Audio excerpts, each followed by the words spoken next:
So maaga, daming mga gusto nang tumakbo-takbo ha. Ito pag-usapan din natin to sir. Ang haba ng vlog ko ngayon ha. O pag-usapan na rin natin si Abante. Putangin na nito. Daming pinagsasasabi nitong ogag na ito. Kala mo naman importante siya. Sige nga, ano yan mo Abante? Iniiyak mo.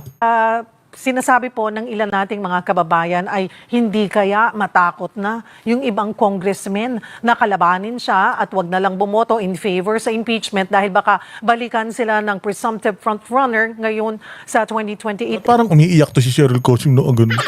Parang umiiyak ka. Tatay ka ba? Tsaka, ba't matatakot yung mga congressman? Nakalabanin si Inday Sara? Ba't ba kasi nila kinakalaban si Inday Sara? Ay, inan yan.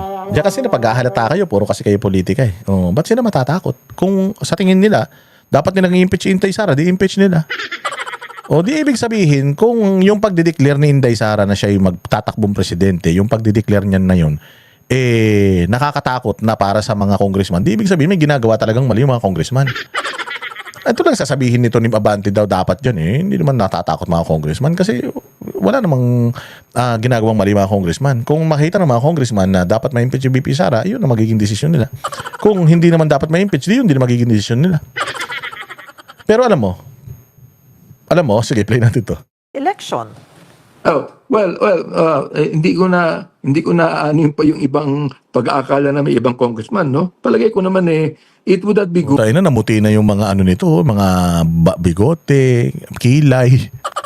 Namuti na, malapit na rin to. O baka sunduin na rin ni Lucifer to.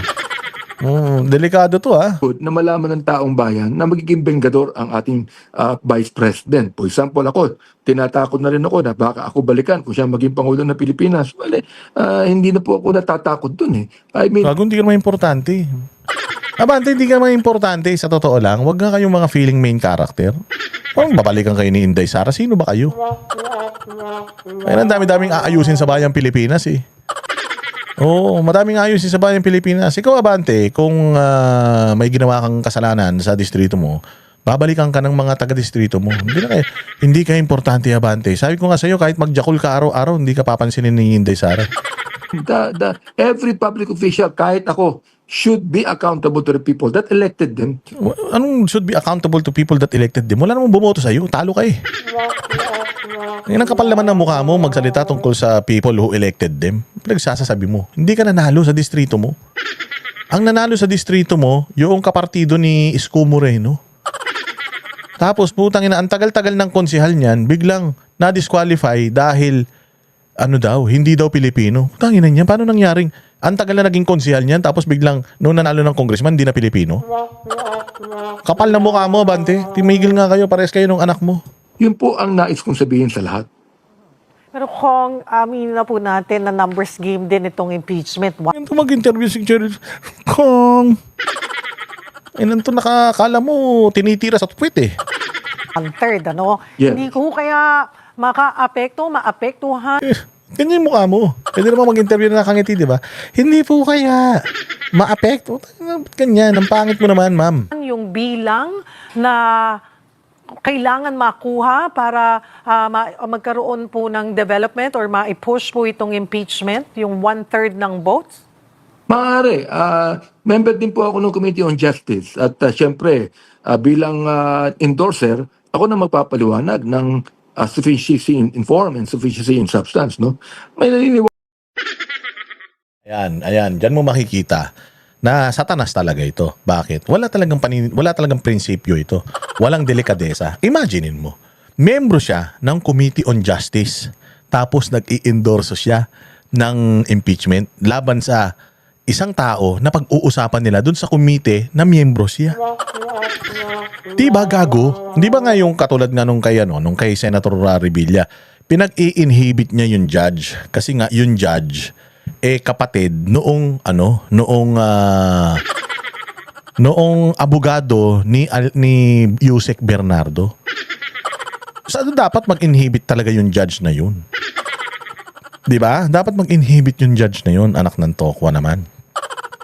Tapos ito, si Abante, miyembro siya nung committee na magdidesisyon kung ano ba to, sufficient in form and substance yung impeachment, tapos siya nag-i-endorse ng impeachment. Di kagaguhan yan.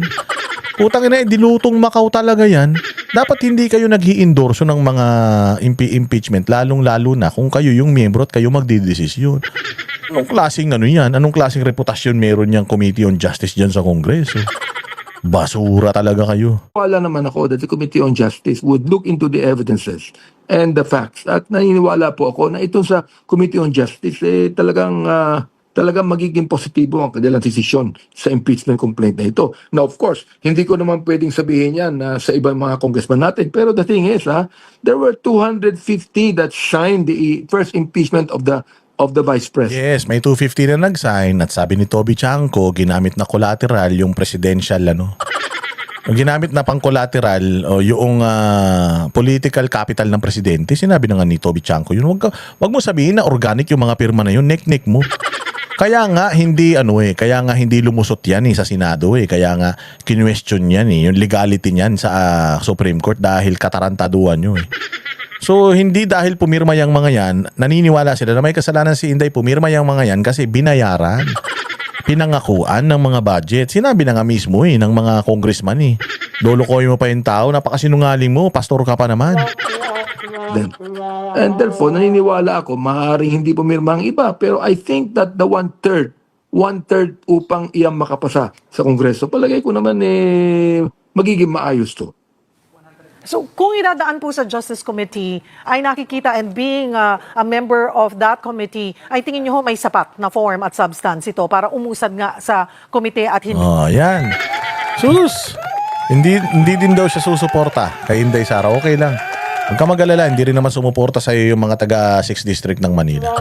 Hindi ka importante, Benny Abante. Tandaan mo yan. Ilagay mo sa kokote mo yan, hindi ka importante. Kahit maglaho ka bukas, kaya nga pinapanalangin, sumunod ka na kay Akop. Kahit sumunod ka kay Akop bukas, maniwala ka. Yun lang ang mabuting magagawa mo sa buhay mo, yung pagsunod mo kay Akop ng mas maaga. Ayan mga bossing, maraming salamat sa inyo.